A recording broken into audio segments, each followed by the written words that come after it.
은행은 정부 소유가 아니에요. 그리고 사기업입니다. 다시 말해 은행도 자신의 이익을 챙기는 게 먼저인 곳이에요.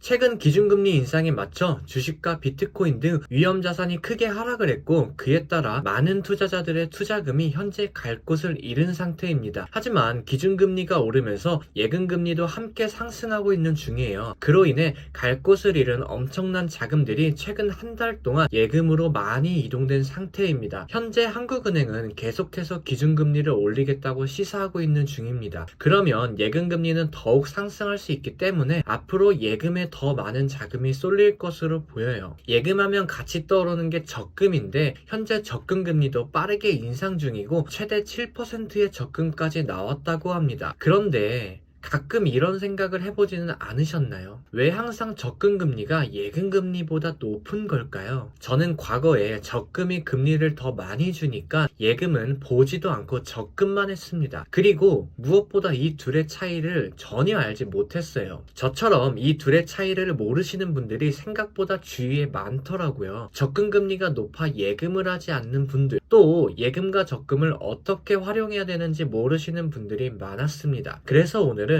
예금과 적금의 차이를 알아보고 이 둘을 어떻게 활용해야 되는지 알아보겠습니다. 1년 만기 5% 금리를 지급하는 예금 상품과 1년 만기 10% 금리를 지급하는 적금 상품이 있고, 각각의 상품에 1,200만 원을 넣는다면 1년 뒤 우리가 받는 이자는 얼마일까요? 계산하기 편하게 비과세 상품이라고 가정하겠습니다. 아마 예금과 적금의 차이를 잘 모르시는 분들이라면 1년 뒤 예금에서는 60만 원의 이자를 받을 거라 생각하고 적금에서는 120만 원의 이자를 받을 거라고 생각할 겁니다. 과연 그럴까요? 일단 예금에서는 60만원의 이자가 나옵니다. 그런데 적금에서 받는 이자는 65만원 밖에 안 돼요. 예금과 적금의 금리 차이가 2배가 차이가 나는데 무슨 이유로 적금과 예금의 이자가 비슷한 걸까요? 이 영상의 썸네일은 은행은 거짓말을 하고 있다입니다. 은행은 정부 소유가 아니에요. 그리고 사기업입니다. 다시 말해 은행도 자신의 이익을 챙기는 게 먼저인 곳이에요. 간혹 길을 가다가 신발값보다 싼 타이어집이라는 간판을 본 적 있을 겁니다. 혹은 쇼핑을 하는데 80% 세일이라고 적어놓고 밑에 보면 작게 30%부터라고 적혀 있어요. 물론 이 말들이 정확하게 따지면 거짓말은 아닙니다. 신발값보다 싼 타이어집은 시장에서 살 수 있는 몇만 원대의 신발이 아니라 나이키나 아디다스처럼 값이 비싼 브랜드 신발보다 싼 타이어가 맞고, 쇼핑을 하는데 10개 중 1개 혹은 잘 팔리지 않는 상품이 80% 세일을 하고 있는 것도 맞습니다. 하지만 소비자인 우리는 그렇게 생각을 하고 그 가게에 들어가지 않아요. 이런 소비자의 심리를 이용하는 가게는 은행도 마찬가지입니다. 은행의 적금금리가 높은 이유는 우리의 눈을 속이는 행위예요.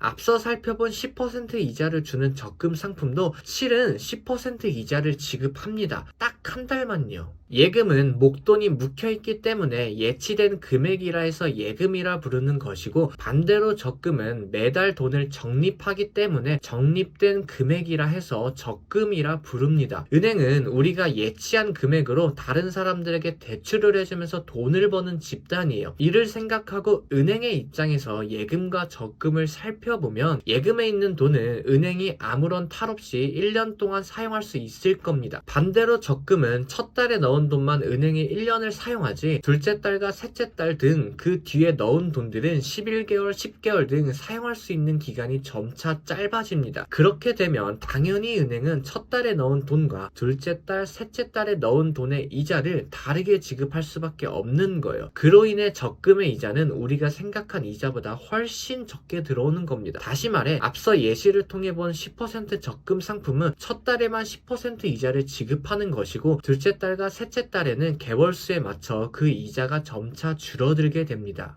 이를 은행의 입장에서 생각한다면 충분히 이해가 가는 건 맞아요. 하지만 은행은 우리에게 이 사실을 절대 알려주지 않아요. 제가 군대 훈련병 시절 때 은행 직원들이 와서 자신들의 은행으로 나라사랑 카드를 만들라고 이야기했어요. 그리고 특판 5%라는 적금 상품을 추천하면서 이런 상품 밖에서 보기 힘들다. 군인이니까 해주는 거다라면서 상품을 계속해서 추천했습니다. 물론 아무리 적금이라 해도 그 당시의 5% 금리는 많이 주는 건 맞아요. 하지만 제가 방금 설명해드린 부분은 쏙 빼놓고 5%라고 그저 높은 금리라고만 이야기한 거예요. 또 대부분 특판 상품은 높은 금리를 주는 건 맞지만 월 납입할 수 있는 금액이 대부분 한정되어 있습니다. 당시에 제가 추천받은 상품은 잘 기억은 안 나지만 월 20만원 정도의 한도였던 걸로 기억이 나요. 그렇게 따지면 생각보다 높은 금리도 아닙니다. 그런데 이런 중요한 정보는 쏙 빼놓고 금리만 이야기한 거예요. 그래서 제가 은행은 거짓말을 하고 있다 라고 썸네일을 만든 겁니다. 이런 정보는 스스로 찾지 않으면 절대 모를 정보입니다. 계속 모르면 우리는 계속 은행한테 속는 거예요. 세계적인 경제학자인 마크 트웨이는 이런 말을 남겼습니다. 은행은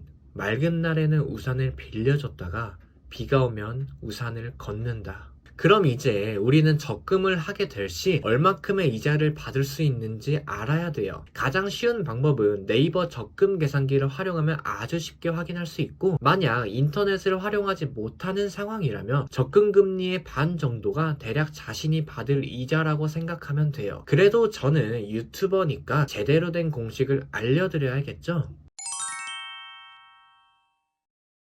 예를 들어 한 달에 100만원씩 적금을 하고 금리가 3%라면 1년치 원금은 1200만원이 되고 첫 달에 받는 이자는 3만원이 됩니다. 그리고 12번째 달에 받는 이자는 3%를 12로 나눈 값, 즉 0.25% 금리를 적용하면 되고, 그렇게 12월에 받는 이자는 1200원이 됩니다. 이를 공식에 적용하면